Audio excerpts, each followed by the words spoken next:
Well, good morning.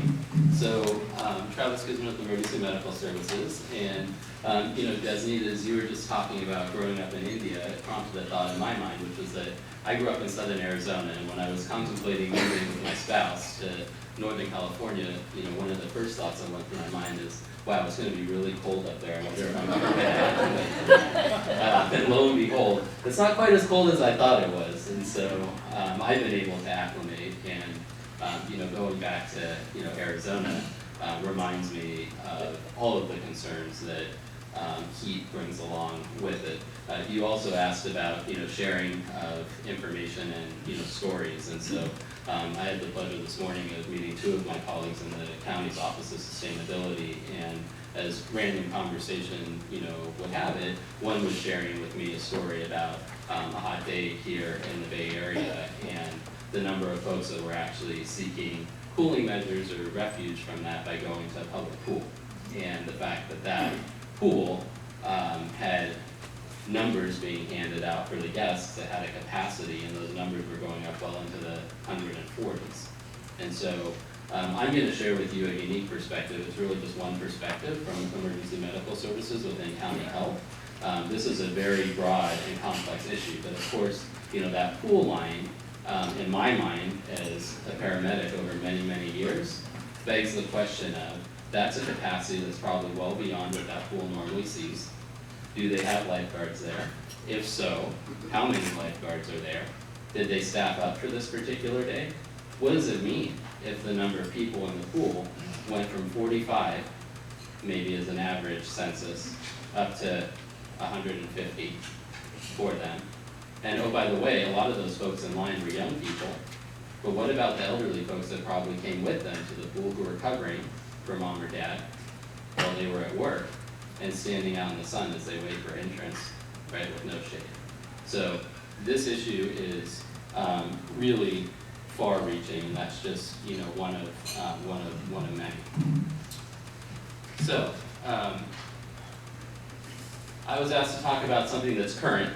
And this is very current, so I'll open with a disclaimer that we're doing a lot of work on this from the county perspective. We're doing this in partnership with our county manager's office and obviously with the support of our board. And we're actually responding to a program that PG&E has implemented as part of its community wildfire safety program. And of course, we have colleagues that are going to talk about wildfire here from the fire service to follow that know a lot about this and are doing a lot of work around this as well. But essentially, what this public safety power shutoff program is de-energization, or turning off the power. And so, why did PG&E move forward with this particular approach in this program?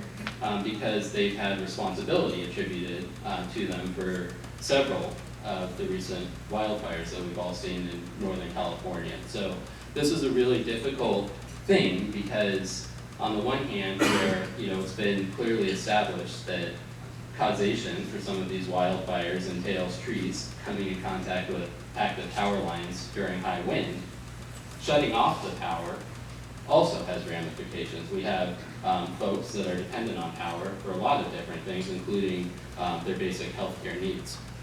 So PG&E, under supervision at the state level, is actually making the determination as to when they will de-energize their lines. And they're considering several different factors in this. One is red flag warnings, other are low humidity, wind conditions, the conditions overall of the dry fuel, and their own observations from many different sources, including sensors, which we heard about from our keynote speaker earlier, and then a staff of meteorologists that they actually have employed at PG&E itself. So there's a threat map that's in existence at the state level. This obviously shows a portion of our county. The threat level is classified between Tier 1 and Tier 3, with Tier 3 being the most extreme. As I listened to the speaker prior just talking about the challenges of being, on the coast side and southern portion of our county. One of the things that, struck me when I saw this map, and you take a look at, red being Tier 3 and then yellow being Tier 2, is that that's kind of paralleling that same area that you were talking about. And so why is this important? If PG&E were to shut off the power, they would typically start with the lines that are running through a tier 3 and then a tier 2.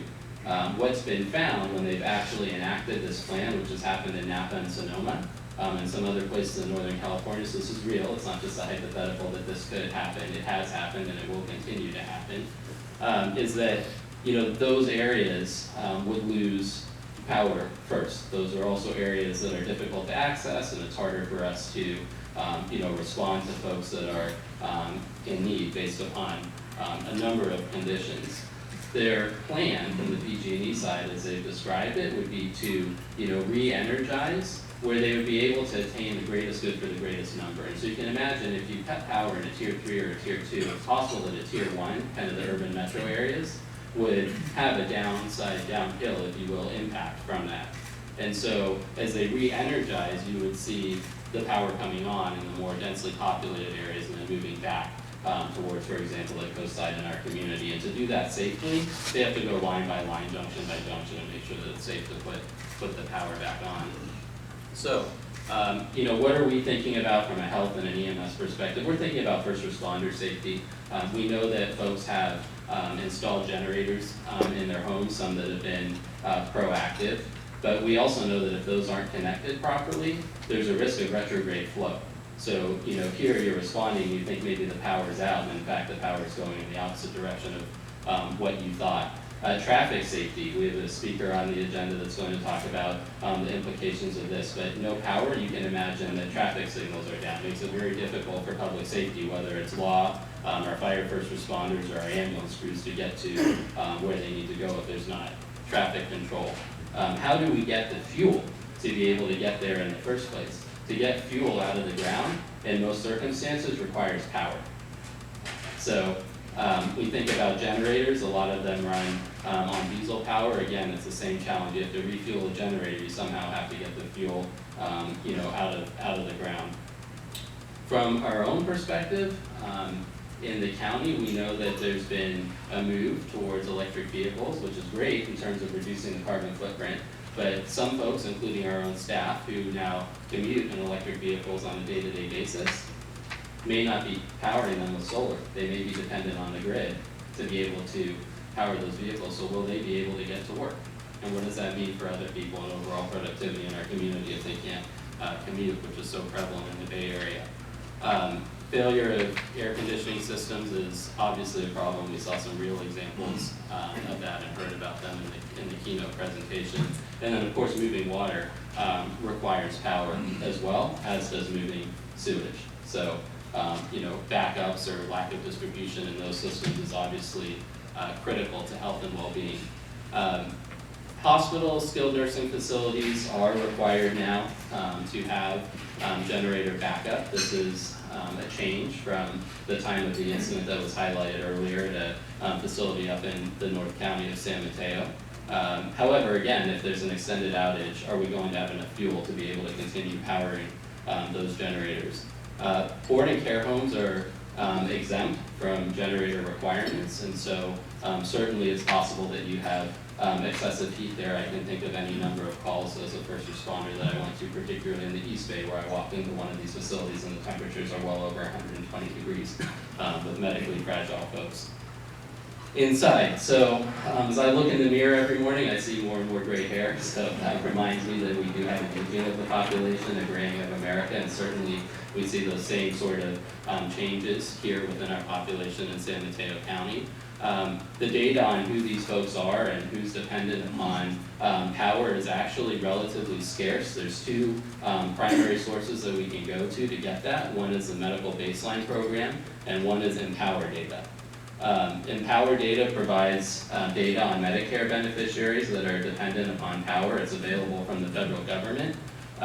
The challenge is that it's only available during declared disaster. One of the slides earlier talked about what's a declared disaster. A voluntary action by PG&E to turn off the power by the feds today is not considered a disaster. We know that San Mateo County has 108,000 plus Medicare beneficiaries, and we know that about 2,500 of them are power dependent. We can also get information from PG&E. This is their customer support program that provides the financial assistance to those who require energy to power their medical devices. This is data that we would execute an MOU with PG&E for so that we could get access to it, but it doesn't really tell us about their medical needs. It just tells us that they qualify based on their eligibility criteria to receive this offset to the cost of their bill, the supplemental support. So that's kind of tough to work with. So how are we preparing for this at County Health? Personal preparedness is key. We talk about all risks, all hazards. I'll show you a slide at the end if you want to know what a basic emergency kit looks like. A good source of information for that is also the FEMA website. You can just go to FEMA.gov. But we're encouraging, obviously, the community as well as our own personnel to be prepared. As I mentioned earlier, this is a county-wide effort. We're just one component of it from the health standpoint, but working very closely with the county manager's office as well as our Office of Emergency Services to prepare for this. And then making sure that our healthcare facilities are as prepared as they can be for an outage, which could last, as PG&E is telling us today, for up to 5 days. So here's an example of your emergency preparedness kit, and I know I'm running up on time, but I'll be around if anybody has any questions. And again, appreciate the opportunity to share information with you and absorb it myself. So thanks.